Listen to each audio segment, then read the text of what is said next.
It is. We are back on track. We're starting chapter 11. I'm just not sure what track we're on. So we are back on track. Go on a track. I don't know. Disclaimer from the start. Welcome to yet another chapter of probably more questions than answers, but we'll see what we can do. Try to clarify it. The more I study, the more there seems to be there, and the more it's like you can just never grab. It's kind of like quicksand, and you just kind of try to stay afloat and everything. Nonetheless, I pulled myself back and realized we don't have to know it and understand it all as we're going through. We're getting a great framework in which to put future studies, future examples. Also, and I don't want to muddy the water with this comment, but I'll try to anyways. Even as I study, even as I'm just as feeling like we got it pretty much on target and everything, just a reminder that there are so many other views out there. And that's maybe a warning rather than just a reality statement. To realize that when you're hearing other people teach about it, we don't get all the exact answers here. We're not going to get it all right or anything like that, nor when you listen to other people. But be careful as you're listening to others, because with just a little tiny tweak of their theology on these issues, they can have you in a whole different direction. And so it just pays as you listen, if you do some more in-depth study, to kind of be a little familiar with who is teaching it, because even as I don't know it as well as everyone, but as much as I feel like I know about it, man, I'll hear someone teaching, and I hear them teach with a lot of information, and they say this is this. I mean, they just are so, to me, a little more than I'm comfortable with. And then they say, oh, this means this whatsoever, and no other interpretation. So sometimes when people say they've got the answer, they've got an answer, a way of looking at it. And so always be willing to understand that there's a lot of other viewpoints, and I don't say that means that any of them, that we should accept all of them, or that just because there's many that we should be suspicious of this or anything like that. Just know that it's an incredible study. I also reel myself back in and remind myself that God gave this to us to reveal things, not to confuse us or anything. So we tend to make it confusing, or we tend to let other people confuse us. I think the Lord wants us to just to receive it, let the Spirit confirm what we need to know about it. In the end, what we think about it or what the way we understand it does not dictate how it's going to happen. So God's not asking us; He's telling us what's going to happen. It's not general consensus. And if the majority is wrong, then the majority is wrong. If the majority is right, then whatever. That doesn't determine anything. So John didn't seem too worried about it as he wrote it down and gave it to the New Testament church with their limited knowledge and perspective on all the things that God was doing. So he just said, here it is. Here's what God gave us. And we study. We're promised and blessed that we read these and that we read it out loud, that we live it out, and long for the coming of Christ. So that being said, we spent really 2.5, maybe 3 weeks on chapter 10, just to really talk about that small book and those kind of things. I started to go back and maybe get some more things in print on chapter 10. I'm just going to leave it alone for now. And let's go ahead and move towards chapter 11. However, since we did have kind of this break and this kind of we're in an in-between time, I went ahead and threw in kind of a little review, not review of just what we studied recently, like chapter 10, but just to put us back on the map where we're at. Where are we is my question. Where are we in tribulation, in the tribulation schedule? Where are we right now? Midpoint. So that's a good way to put it, or halfway through, midpoint, which is with 3.5 years into it, which means how long do we have left to get out of the tribulation? 3.5. Not we, but those that are staying, that are in it. Yeah, that's right. So those that are here, or whatever. At this point, there's 3.5 years left. Now, we're still wobbling in this middle area, so don't think we're going to hit the ground running and start eating away at those 3.5 years. We're at this midpoint. There's still a lot of things that we're going to get before we're actually moving beyond the halfway point. Also, don't think that this halfway point is this giant pause in things. This church age is a 2,000-year pause between Daniel's 69th week and 70th week is the vision got. And this is a long pause. That's just that. It just stops until the clock starts ticking again. That's not what we're dealing with here. So even though we're taking a lot of time, and Scripture takes a lot of time in dealing with some things when it was plugging it along real at a fast pace about all these different aspects, and all of a sudden we get this time we're spending. So this is another reminder that as we're talking about some of the things we're talking today and in the weeks to come, not only we're in this mid-period and we're in this pause type thing, but everything we're talking about does not just happen during this mid-period. All right? It's just at this midpoint that it is being discussed, that it's being shown. So some of the events are right here in the middle. Others are going to be happening, but it, they kind of overlap and those kind of things. A lot of this also continues to make references to the second coming of Christ, which is, after all, really the whole thrust of what Revelation is Christ's return. So the fact that it kind of keeps mentioning it doesn't mean, oh, this is where Christ returns. No. This whole book is about His second coming and the church and His glorious appearance, and as well as His millennial reign and all that. So some of the references just kind of keep fluctuating between a time period thing and an actual just a description or things that go along with this study. So we're midway through. I think we figured that out, right? We're there.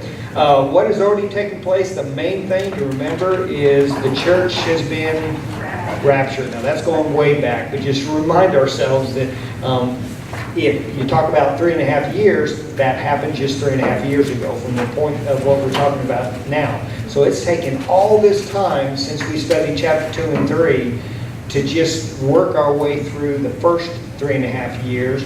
And now we're getting ready to do the second 3.5 years, but the main thing is the church has been raptured. And another reminder, I'm not trying to throw you off on all this, I just want to remind you, because we talked about it a little bit, and I do not hold to this belief, but we are at the point that many, and I would say many, I'm not necessarily Baptist, although there'd be among Baptists as well, we're at this point where some say now is when the church is raptured. I don't see that in Scripture. Revelation doesn't pan that out. There's so many things. I'm totally convinced that the way we've studied it is the way it's going to happen.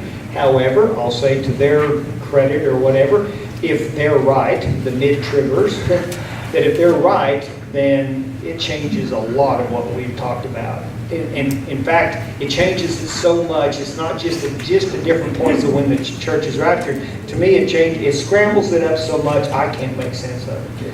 I can't make sense of the mid-trib. I understand it, and I understand where they're talking about, and if you fit it in this point, I go, okay, they're just pulling that rapture there. But it changes the whole dynamics of everything we're studying to where none of the pieces fit to me after that. So, again, I hear and I understand it, and you'll hear some, and I'll also say this.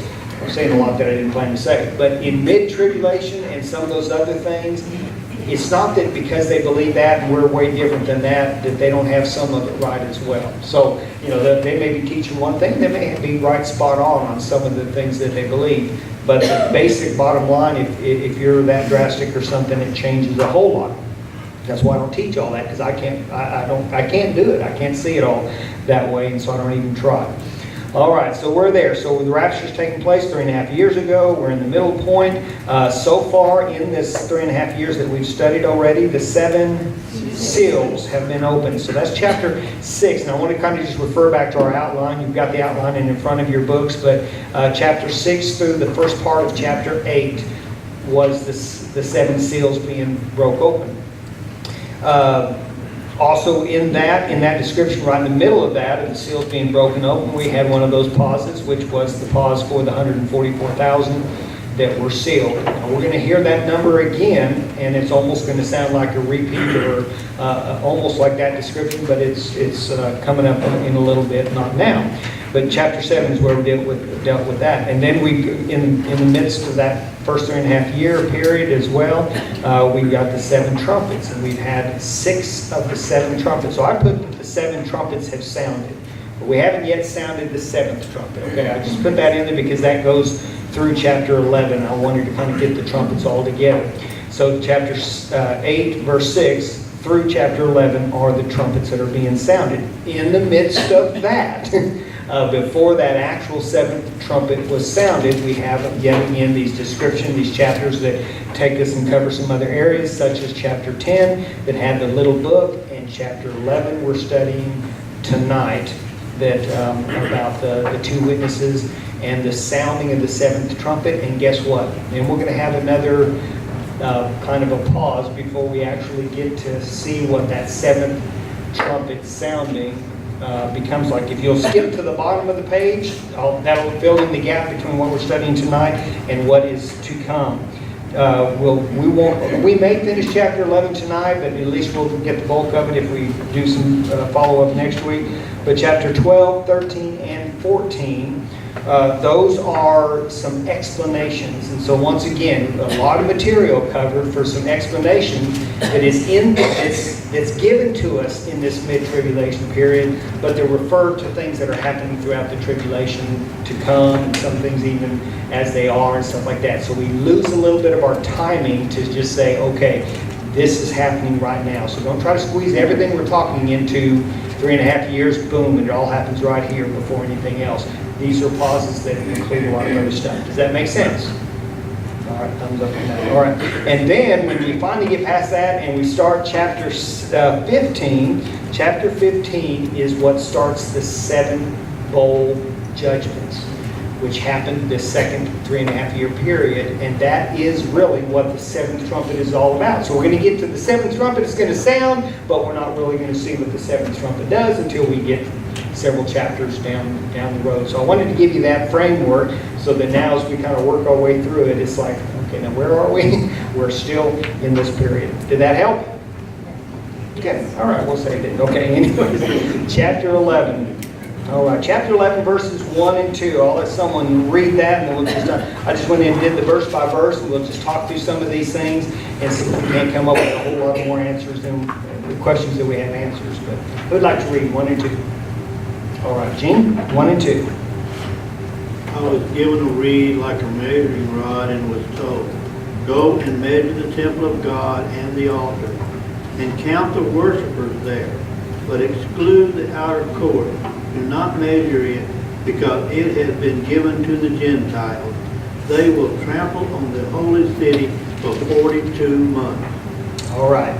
Now, verse 1 and 2 tell us a whole lot, and we can spend a lot of time because there's so much background and so many other references, but they don't necessarily explain what's here. It just explains talking about the temple, talking about measuring, talking about the Gentiles, talking about those kind of things. So there's tons of studying in there, but it doesn't take that much to just see what's actually there. John is told to measure what? The temple and the altar. The temple, and he includes the altar. He actually mentions 3 things. He says measure the what? Temple, the altar, and? Oh, wait, it doesn't say mention the court. And the worshipers. All right. Now, the kind of... Usually measure the worshipers and count them. Okay. But he's right. So you don't measure a worshiper or something like that. So there's the thing. So this description of measuring the temple, it includes the worshipers, and that's interesting. And what's he to use? Which is it? Reed or rod? Rod or reed? Reed rod or rod reader? A reed like rod. Okay, a reed that's like a rod. Are we lost? All right. So that, it's not that that's not significant. This is really not all that bizarre kind of weird stuff. The measuring and that kind of stuff is very much a part. In fact, measuring shows a little bit of ownership. It's if you buy a house, are you going to get a, what's the description called? You get the abstract or all that kind of stuff, and it describes your property, doesn't it?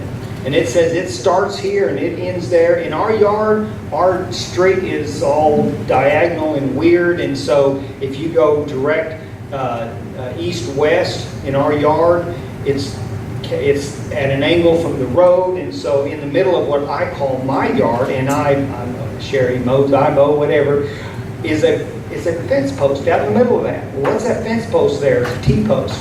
That's marking our property. And on the other side that I consider mine is really not mine. There's a measurement there. So when we talk about measurements, it's a part of the ownership.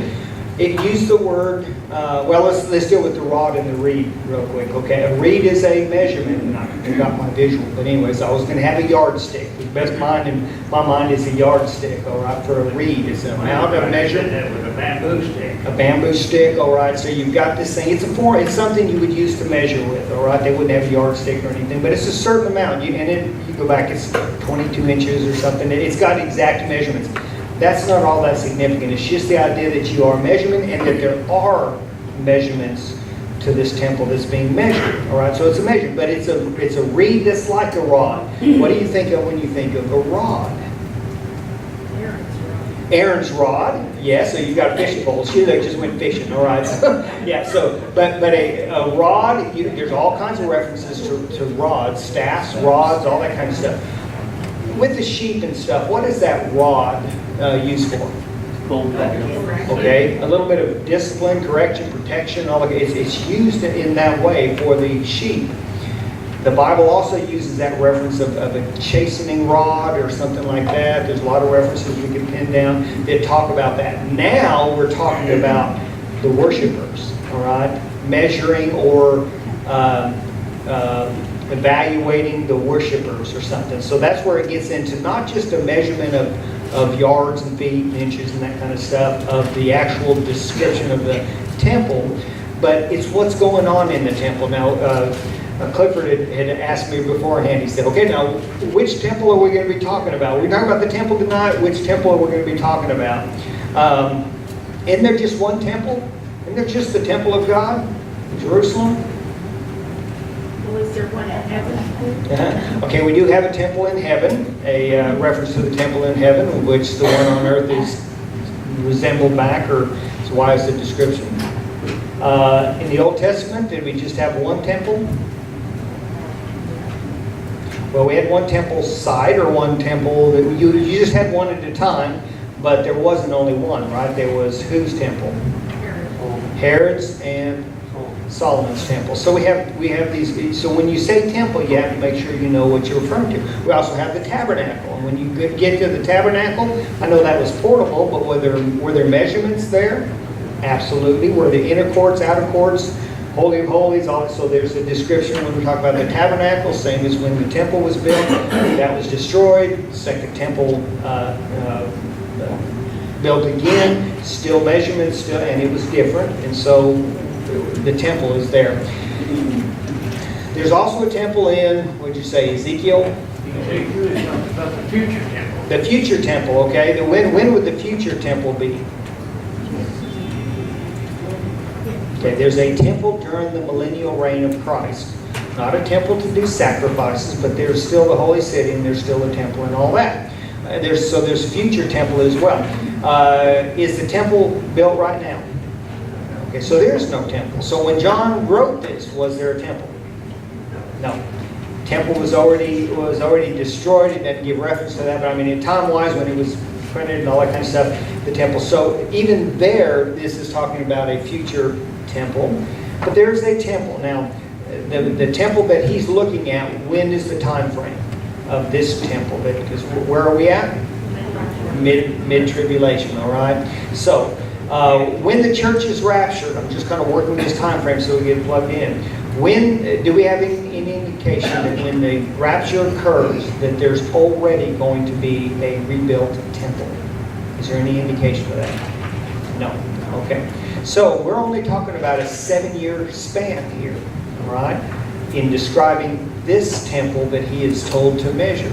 So if he's measuring this temple, then we're understanding that he's talking about a future temple that will be built during the tribulation period.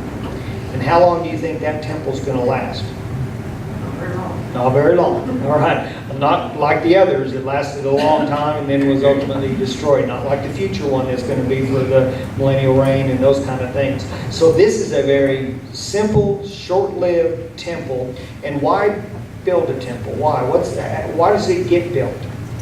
That we can kind of understand from the dynamics of the end time scenario. Got to set up in some temple. Okay, and exactly right. But we don't build it so that the Antichrist can come into it, right? So who built it? Who's going to build it? The Jews are going to build the temple.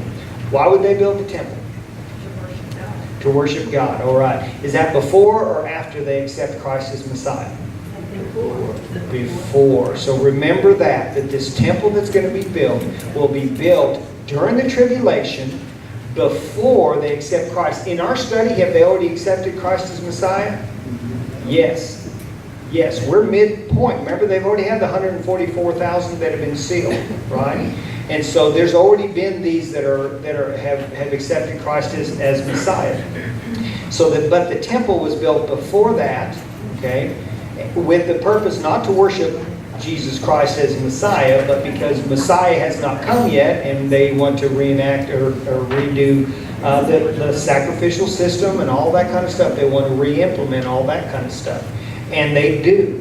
And they're doing that when they realize that this treaty that they've signed with the world leader, with the Antichrist, is not what it panned out to be. All right. Now, too much for my head to grab all this kind of stuff, but my understanding is that not only are the Jews planning that in our lifetime, they are planning that right now.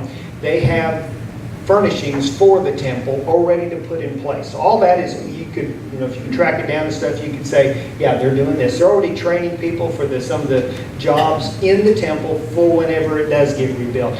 That's been happening for a while, all right? The other thing I heard was that how do you pronounce his name? Yahoo, all right? Yeah, that guy, all right. Leader of Jews. He already has a plan, all right? And his plan, his blueprint for the next temple is much smaller in scale than what has been built in the past. Right? That's significant. It's small enough when you start talking about measuring this temple that he's going to measure during the thing. It is small enough where it can fit on the Temple Mount that is currently there without, get this, without removing the Dome of the Rock. In other words, the idea that in this peace agreement, it has to be them saying, okay, you can have that, you can destroy the Dome of the Rock. No, that doesn't have to happen for the temple to be rebuilt. So this idea of doing that, Jerusalem right now is split between Christians and Muslims and Jews and whatever else. There's four divisions. But anyways, there's already a division and they're working together now. So in this new temple, it's not an all or nothing. It's not like Jerusalem wins, everybody leaves Jerusalem except for the Jews, they rebuild the temple. That's not how it has to be. That's not the indication that's there. So if they can do that, in fact, I know Sherry studied some of this and everything. There's a lot of studies about the actual location of temples and where it was, where it is. The future temple is on another site, yet another site as well. There's descriptions of not just the Dome of the Rock, but there's a gazebo type thing that's built up on the mountain, Temple Mount, which is said to be possibly the actual place where the Holy of Holies was, rather than where the Dome of the Rock is, where most people think, oh, that's why they built that there, because that's where the Holy of Holies is. So there's a whole lot of things that can make a little difference, that can actually make a big difference in this idea of a temple. So we have this temple. Now, do we need to understand all that? Do we need to be archaeologists? Do we need to be Bible scholars to understand the measurement and all that kind of stuff? No. What we can know is right now is describing a temple in Jerusalem that is in existence at this midpoint period, which means it had to have been built prior to that, but there's no indication that there's a temple before the tribulation period began. So that happens shortly thereafter. Then there when we get to the part of in this mid-tribulation period where the Antichrist sets up himself in the temple. And that's why we know it's in existence during that time, because a lot of descriptions about that. When we get to that point, then we understand the turning point in the life of the nation of Israel, and it's at that turning point with the abomination of desolation that happens that the Jews then are under persecution and under some struggles and stuff, which goes a little bit into this rod idea, this chastening or whatever. The Jews begin their own plan of temple worship, not God's plan of temple worship. Then they finally realize the Antichrist, all that was washed. They finally recognize Christ as Messiah. Things turn around, and the temple worship then becomes a lot less significant. And then what happens ultimately to the nation of Israel? This is future stuff. But do they just hang out in Jerusalem until the second coming of Christ? Not at all. So this is a turning point for them, and their idea of this is Jerusalem and this is the temple and this is our worship and all that kind of stuff, it all changes, and they end up fleeing Jerusalem out into the wilderness. Okay? So that's kind of some background Scrabble stuff that we just kind of trying to keep all the pieces there. Wow. And then what the guy say? But it does say, so it says measure and gives a description, and it's smaller, but by the way, it doesn't tell the measurement, does it? He just told the measurement, he doesn't tell us what the measurements are. When you look at the old temple, the tabernacle and the old temples, they measure it and they say exactly what the dimensions are and everything, so we can make models of it and everything. Not so with this, but it's just understanding that for the purpose and the fact that it's built so soon and it's built in a time of kind of a give and take and everything, that it's possible in the location without removing the Dome of the Rock. So does it tell why he measured it? It doesn't. It just says measure it. But part of the reason comes in the second part of that verse. It says, but don't measure what? The outer court. And it tells us why. That's been given to the Gentiles. Given to the Gentiles. Who are the Gentiles? Us. But we'll call us the church. So we are Gentiles, but that's not been given to us. You know. So it is unbelievers, but Muslim. All right. The Gentiles, all right, those that worship in the Dome of the Rock, the Muslim, are they Jew or Gentile? They're Gentile, right? They're from Abraham, but they're not part of the Jews. They're Ishmael's descendants, and so they're part of the Gentile. They're trotting over that piece of property during and after this time. And that continues on. It gives us a time period. 42 months, which is equal to 3.5 years, which is equal to 1,260 days. So here are those are all the same measurements. So there's a time period given at this point when it says that it's going to be trodden underfoot. And it's from here till the time of the Gentiles is done. And that time's coming. That time has actually come. We kind of heard that in chapter 10. It's time for the judgment, for the wrath, but it's coming in a 3.5 year period. It is the second half of the tribulation. And during that whole time, this whole time of the rest of our study until we get to the second coming of Christ, it is the 3.5 years when the Gentiles trod over that. So he says, don't even measure that as part of the temple stuff. Just measure the part that the Jews have in place. That will be the part that the Antichrist will ultimately set himself up, defile it, and that kind of marks another big turning point in the way things begin to happen here on earth. Okay, all that in just 2 verses. It's just a reference to the temple, but it's important to kind of get that in place and not get it confused with past temples or future temples or whatever, but to know how significant it is that is there and it's mentioned because of the things that we kind of already studied, but mostly what we're going to study. All right, verse 3. We'd like that. You ready? Come on, verse 3. Sheila, you got it? No. Marilyn, you got it? Go ahead. Verse I 3. will give power to my 2 witnesses, and they will prophesy 1,260 days, according to sackcloth. Okay, there we have that 1,260 days. The same period, it said, that was the equivalent to that the Gentiles will trod in the temple outer courts, and it's kind of given over to them. So this is talking about the same period. In this same time frame, this 3.5 years, the second 3.5 years of the tribulation.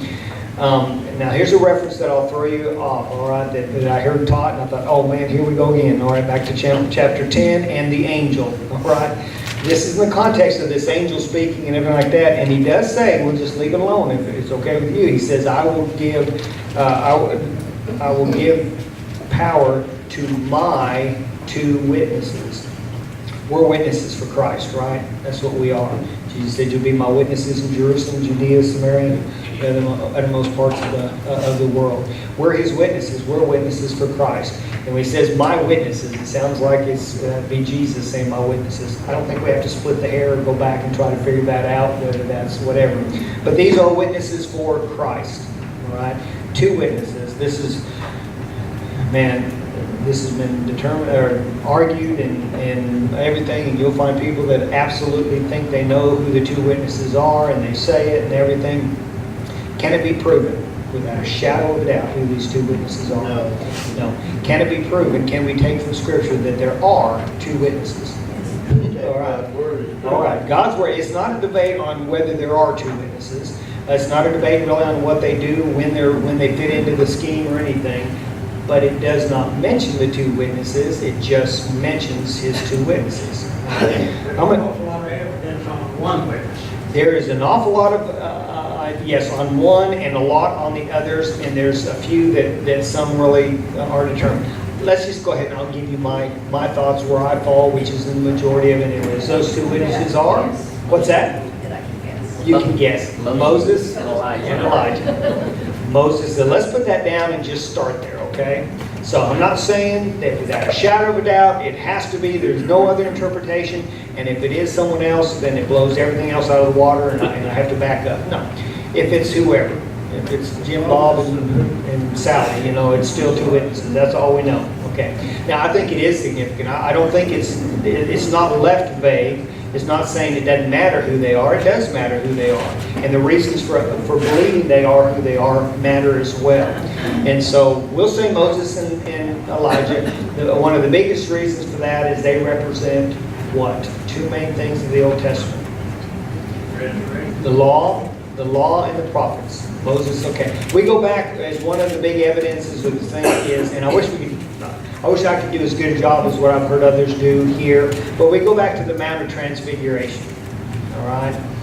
Back at the Mount of Transfiguration, as we study that and look at that, everybody's familiar with that, right? Jesus made a comment. Well, okay, he's transfigured on the mountain, and who shows up with him? Okay, not just 2 witnesses, not just 2 people, not 2 ghosts, not 2 images, no. Moses and Elijah. So there we have an example of it. It calls it and it says it is what it is. So we know that's possible. There's also a comment that I don't know that I've ever heard this explanation.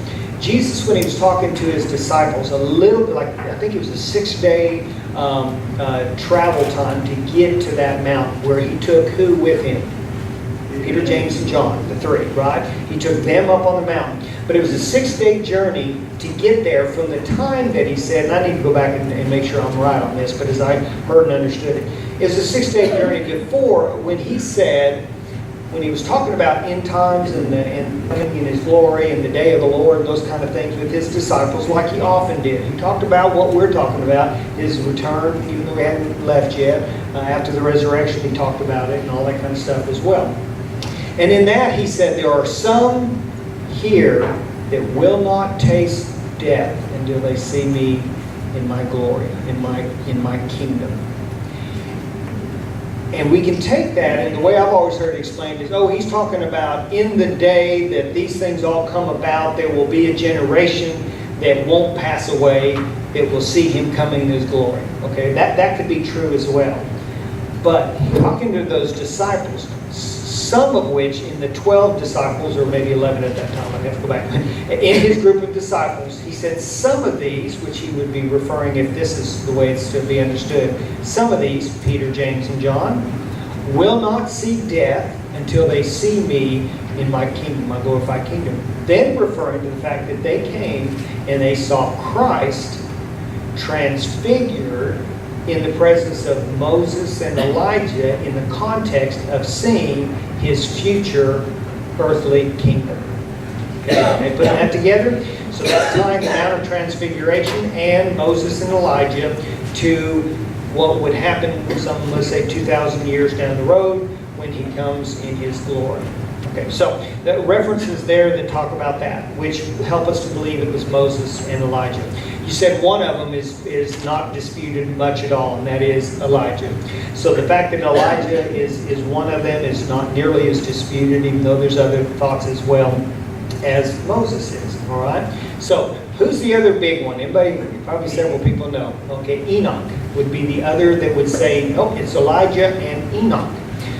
And why is that said? Not to prove it, but to say what is that reasoning, which makes perfectly good sense as well. You think that Elijah was taken up, they did not. Yeah, They didn't it die. said neither Enoch or Elijah, and you go back and look at their references, neither one of those died. They were, Elijah was taken up in a chariot of fire, right? And Enoch, it just said, he just walked with God, he just walked off with God, and he was not, or whatever, okay. So the reasoning makes sense that it's these two men. I heard it explained and then said, that doesn't have to mean that though. But the thought is, it has to be those two guys because they cheated death. I mean, it's appointed unto man who wants to die, and they didn't die. So they have to come back so that they can then die physically, all right, which happens to these two witnesses. Spoiler alert, okay? That they have to come back and die like we all have to die. But then you realize, wait a minute, the rapture. We're not going to die. If we're part of that rapture group, are we going to die? So that statement of it's appointed unto man who wants to die doesn't mean that every single human has to die once and then the rapture. All right? That's not what that has to mean, because there'll be that entire generation as well. So it doesn't have to be those two guys because of that. There's one other point on that, Elijah didn't die, but Moses did. And so that's the resurrected saints and the Right. There's that almost pointing state. It can't be Moses because we got this or whatever, and then he's going to be resurrected, and that's there's a whole lot of things there. That's not. We don't have to know that. We don't have to determine that. I'd say it can be Enoch and Elijah. It could be Zerubbabel. It could be some of the others. But there's just not enough proof to really say that. And understanding Moses and Elijah sure makes a lot more sense. Yes, sir. But does it really matter? Right, and that's what I'm saying. It doesn't matter. It's significant, and I wouldn't say it doesn't matter, but it doesn't change everything. Right. If we had to know the identity, and if we got it wrong, it would mess everything up, he would have said, and my two witnesses, Moses and Elijah, and we would have to get that right. We don't have to get that right. There will be two witnesses. That's not in dispute. And whoever those two witnesses are, it describes what's going to happen. And we'll see there, which also, I believe, gives more evidence to Moses and Elijah than anyone else, all right? Now, that's verse 3. And those witnesses just come on the scene here, but we know now when they come on the scene, all right? Reminding ourselves that if it is indeed Moses and Elijah, they've been on the scene, right? Moses, obviously, but then Elijah. The promise that in Malachi, the last book of the Bible, that Elijah would come back. Who was Elijah? Come back. Or at least the spirit of Elijah. John the Baptist. So we have a promise there of Elijah returning for this kind of end time scenario and everything, but that was, again, John the Baptist was a fulfillment of that, but here we have him again. So anyways, there's a lot in there. Like you said, it doesn't change all our stuff. All right. Verse 4 can make it more complicated if you're up for it. All right. Someone read verse 4 and see if we got it, Sonny. These are the two olive trees and the two lampstands that stand before God, the Lord of the earth. Okay. So, now we're talking riddles. We're not really, but that is a reference to Zechariah chapter 4. So if you go back to Matthew and you back up, you got Malachi in the Old Testament and then Zechariah right before that, right? So you have Zechariah that's at the end of the Old Testament time, looking forward and prophecy and all that kind of stuff. And this reference of an olive tree, which is your fill in the blank, an olive tree and a lampstand is in Zechariah chapter 4. And it's almost like it answers it like, oh, okay, it's the olive tree and the lampstand. Okay, that's a whole lot of another description and everything. We've had these kind of descriptions already in Revelation with lampstands, with the churches, the lampstand, Jesus the light in the midst of the lampstands and all kinds of stuff like that. The olive tree, basically, who is the olive tree or what does olive tree references refer to? To Israel.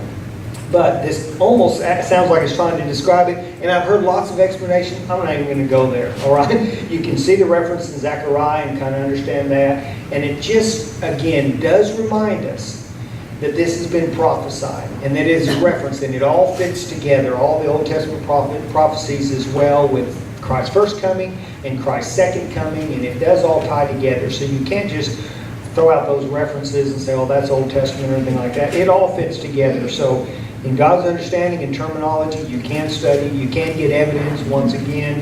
You're getting a lot of references to what these things mean, and it kind of makes you lean one way or the other. Ultimately, it doesn't change what is happening. So he refers to the two witnesses. He makes a reference to the olive trees and the lampstands, and there's significance there, but I'm willing to move on. So verse 5. Who wants 5? Nobody wants verse 5? Okay, you got it, Angela. And if any man will hurt them, fire proceedeth out of their mouth, and devoureth their enemies.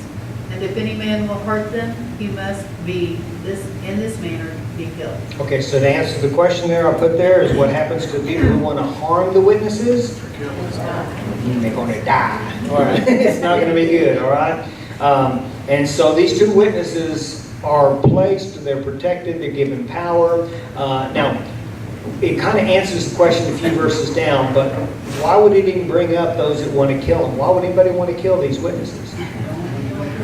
What's that? They don't want to hear what they're saying. They don't want to hear, yeah. They tended to do that in the Old Testament, didn't they? The prophets would come, tell them what God said. They didn't like it, so they killed them. All right? Now, is it the Jews that would want to kill these witnesses?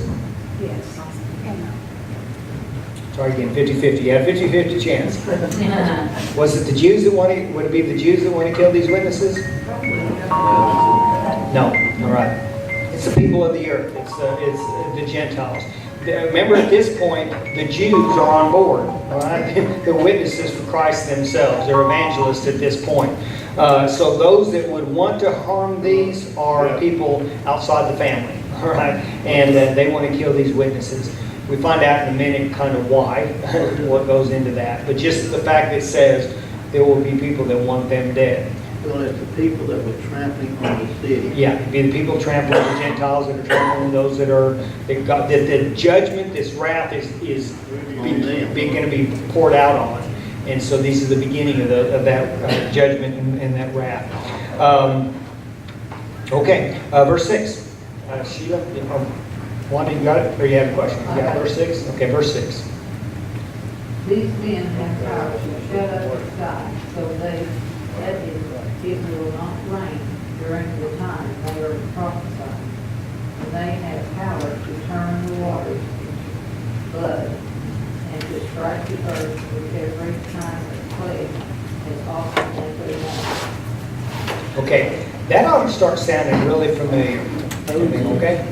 That makes you think it's Elijah and Moses Yeah, there. that really leans us to thinking these two witnesses are Moses and Elijah, because they are giving references to some things that we understand have happened in the past. There's references for this. I jotted down a few. Elijah called down fire from heaven. That's in 2 Kings. All right, there's, I believe, chapter 1. But in 2 Kings, Elijah, in that time, called down fire from heaven, and it happened. Moses and Elijah both prayed and to shut the rain up, which was interesting. In the Old Testament, when they did that, how long did they shut the skies up for? 3.5 years. No. Sound familiar? 3.5 years? Okay, so not only has it happened before, and it happened by the same one, but it happened for the same time period. And anyways, they had the power to do that. It was 3.5 years, okay?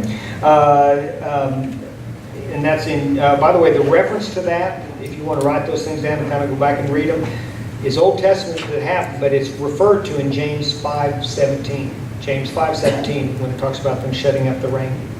Okay? And then Exodus, and that may be also Exodus chapter 7 through 12. All right? Then also Elijah never died, but he went up in a chariot of fire, and so some more evidence of him being that. That reference, if you want to look that up, is 2 Kings 2:11. And Elijah we already mentioned, Elijah was promised to return in the end times, and that's Malachi, the last book of the Old Testament, 4 verse 5. Malachi 4:5.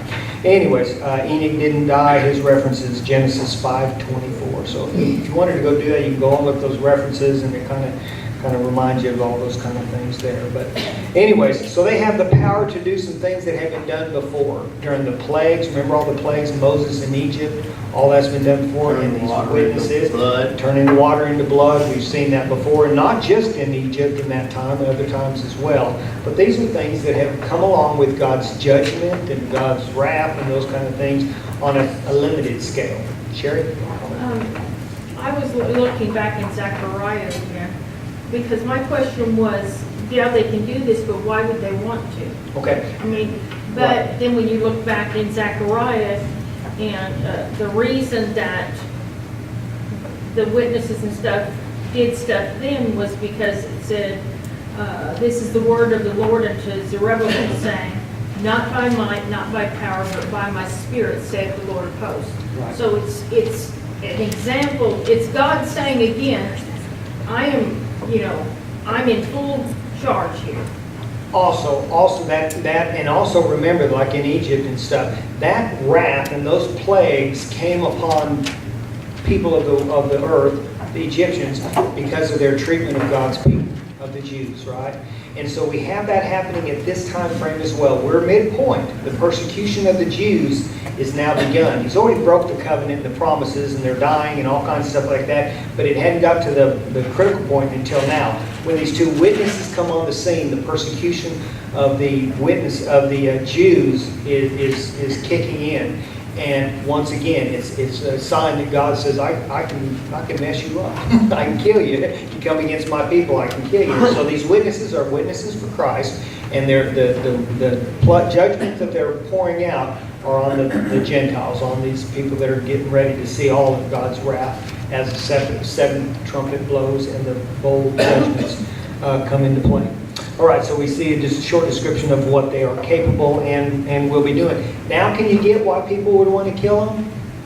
Because look at what they're doing. It's those men, witnesses seen all over the world, which we can now understand, easily done with TV. I mean, people all over the world can see that these things now are happening at the hands of these two men. The nerve of these two men, these two people, whoever they are for the world, I don't care. They're doing all this stuff. We want to kill them. Those that try get killed themselves. And this scenario, this is one of those that goes on. It doesn't just happen, for a few little period or something. It goes on. We'll see what else happens because we're running out of time. Okay, verse 7. Mike, Yes. during this time, had Satan already done away with the Antichrist? No. The Antichrist, the Antichrist that showed up at the beginning of the tribulation, stays through the whole tribulation Dead period. to the whole. Yes. I thought at some point Satan did away with him. No, at this point, Satan embodies him. He possesses him. Okay. Yeah. So up to now, he's just doing the devil's work. But and we haven't got there. We'll get there. But when there's a battle in heaven, then that man, the Antichrist, at the abomination, all that kind of stuff is when that happens. So keep in mind that all this is going to mix all together. Okay, verse 7. Sheila? Now when they have finished their testimony, the beast that comes up from the abyss will attack them and overpower and kill them. Wow, we just heard that they have the power to do all these things. We heard that anybody that tries to kill them is going to get killed in the same way. And then all of a sudden, this beast comes from the abyss. Who is that beast? Satan. Okay. Remember when the locusts were turned loose and it said they had a leader, that Apollyon or whatever, and who was that? Satan himself. All right. So it's references to Satan, and he's not been kicked out of heaven yet. So he's got all this stuff like that.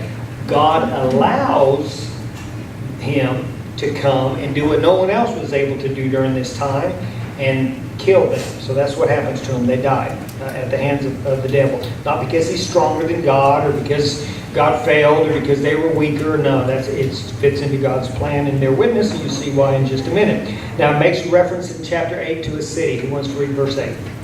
All right, you got it?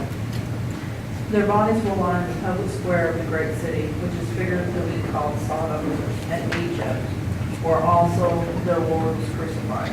All right, so what city is it talking about? Nope. What city is it talking about? It mentions Sodom. It mentions Egypt. Yes, Jerusalem. It says, which is referred to as Sodom and Egypt. Why? Because Sodom, with the moral decay, the moral thing of that, the city of this holy city, this great city, is referred to that, okay, because of the, what takes place with the Antichrist and all that kind of stuff. And then Egypt and bondage and all that kind of stuff as well. But the place where our Lord died, that was Jerusalem. All right? So that takes place, and their bodies are in the square in Jerusalem. So where's all of the fake news then? I mean, where's all the news stations going to be focused in? Is in Jerusalem at the square to show what everybody's been saying. Now we're going to show that it's over. All right? It's over. We killed them, or they're dead, and we're going to show it. And they don't bury them. They want to put them on display. And what happens in well, there's a how long is this event? Verse 9. 3.5 days. Now don't get that confused with 3.5 years. All right. So 3.5 number comes up again. 3.5 days. They're out there on display. All right, in Jerusalem for all the world to see. Not that the whole world has to come see them. They can see it on the news or whatever. And then verse 10 is a weird one. All right, what happens in verse 10? Someone read verse 10. Don, you got that one? Verse 10.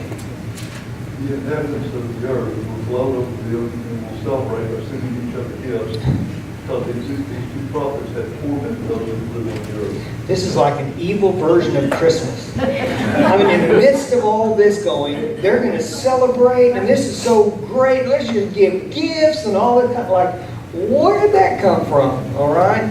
Man, the devil. That's part of Christmas. Yeah, we can say that's part of what's going on now too. But yeah, it's just this idea of they think that they won. They think this is a victory. How long is this going to last? It's not, all right? But that's their response. Now notice at this critical point, because we've talked a lot about the Gentiles and those that are coming to be, some that are being saved, the multitude of martyrs and all that kind of stuff. The difference between that and what we're seeing now in the midst of this time frame, man, it's an evil, wicked people that they have already given themselves over to what they're doing. Let's get through verse 11 and 12, all right? Things turn around yet again. Who wants 11 and 12? All right, Gene. But after the 3.5 days of breath of life from God entered them, and they stood on their feet, and terror struck those who saw them. Then they heard a loud voice from the heavens saying to them, "Come up here." And they went up to heaven in a cloud, while their enemies looked on. All right, who's in charge? God. God's in charge. Is he ever not in charge? Nope. Every bit of this is not, oh, look what happened and God responded this way. God, all this fits into his plan, all right? And all that. And just as they're put on display and people are celebrating that they're dead, so it is put on display that they're brought back to life. God has power over life, and then they're called up. Now, I don't have, you probably picked this out, and I haven't, but I'm not sure how far this whole thing goes as far as them, how long. I think there's descriptions you can figure out or something, how long they actually do these things and people are trying to kill them. And we know that 3.5 days, that's just a tiny period of thing. And then they're called up. And so this doesn't last the whole second half of the tribulation. We just know that this happens in that midpoint of the tribulation, before the seventh trumpet sounds. All right? So just going to put it in place there. So God's power is life. I just put it that way. All right? Yes, Don. I've never run across anything, but have you run across anything that speaks to how the beast or Satan is, how's he manifested is what? Oh, in what method or something? It absolutely, I don't think so. It just says he kills him. Now, remember what God had to put the restraints on him with Job. So, okay, you can do this, but you can't do that. Okay, we can do that, but you can't do that. And ultimately, he says you can do anything, but you can't kill him, you know. If he would have said, kill him, you know, then he could have killed him, you know. And so Satan can do that, but only with God's permission or whatever. But as far as the way or the method, when we have description of the scorpions that he's leading, whatever they are, and they're stinging, and when people wanted to die but they couldn't, and all those kind of descriptions, we have some details. Here we don't have any details, and I don't think there are any. A lot of speculation probably, but it doesn't really matter. They get killed, but then they come back to life. We understand they're coming back to life part. God can do that. Yes? Maybe God had them killed for the purpose of showing the Oh, people absolutely. I can Oh, do. absolutely. That's why he allowed them to be Right, killed. and brought them back to life And in and front of called them everyone, up. absolutely. So this is all showing the power of God. Angela? It's also, it's like Satan thought he won when Christ died. Right. When he was crucified. And when these people are killed, Satan's gonna be like, Yeah, see? look what Look I can did. do. Hey, Yeah. look what I did. Yeah, because that pinpoints God and his wrath, and I'm like, well, I can put a stop to that. You can't put a stop to anything other than what God allowed him to. So good point. All right, now, let's get real quick. Verse 13 is a quick event, and it sounds like some other things we've heard. Verse 13 talks about an earthquake, all right? So the event that happens in verse 13 is an earthquake, and where does this earthquake happen? In Jerusalem. And how many died? 7,000. Did you just say 7,000 died? 10. What's that? A 10. Okay. So the tenth of the city. Martin said it was out of the lab. Yeah, people, you got men, some say men or whatever. So I believe this is one of those things where it's not a guesstimate, but I mean, that's approximately, the feeding of 5,000 wasn't necessarily 4,999 or 4,501. It could have been exactly 5,000, but nonetheless, about 7,000 died. We used to say that. And it could be 7,000 like those that were fed the multitude. They just counted the men. So it could be 7,000 men and women and children as well. A tenth of the city. Okay, so this is limited to Jerusalem. It's an earthquake, and we have at least 7,000 dead. It's a significant event in Jerusalem. Remember how many have died already in Jerusalem. So it's not a bustling city at this point, but there's still, and they're still trodden the Gentiles. Now, I'll tell you the end of this real quick, and we'll kind of pick up and review this since we're rushing out of here. But verse 14, it says, now the second woe is finished. All right? The first woe, well, I gave you the references. Chapter 8, verse 13 is when it talked about the angel that went out and said, woe, woe, woe to the inhabitants of the earth. All right? And the first woe took place in chapter 9, verse 12. Chapter 9, verse 12 was the first woe. Now this is the second woe, verse 14 in chapter 11. And if you want to do your homework and find the third woe, I was trying to pin down that. I'm not sure. I think it's chapter 14, verse 6, but I'll have to look at that. But anyways, it says the third woe is yet to come. And then, now this is a terrible way to rush out of here today, so we'll pick up here, but it says then in verse 15 through 19, we'll pick up there next time, because then is when it talks about the seventh trumpet being blown. But I already told you that. Then we have a lot of material to cover before the actual events of the seventh trumpet play out. Well, did we make some progress? Nancy, did you get all that? You got it all. All right, it's there. All right, very good. Well, if you have questions, I don't think we're going to go into chapter 12, or maybe we'll do some overview, so I may get behind now, but there's just so much material to cover. I hope you just... We're not on a time frame. Am I? Okay, they said I'm ahead of week, so we'll get her figured out, all right? Let's pray, we'll be dismissed, all right? Bless y'all, let's pray. Thank you, Father, for your word. Thank you for your promises. Thank you for your victories in our lives and in the future, God. We love you, we praise you. Remind us, Lord, that you're coming back. So we love you, we praise you. Minister to those around us, Lord, through us. We lift up especially our church family, God, that just needs special blessings this week. We love you and praise you in Jesus' name. Amen.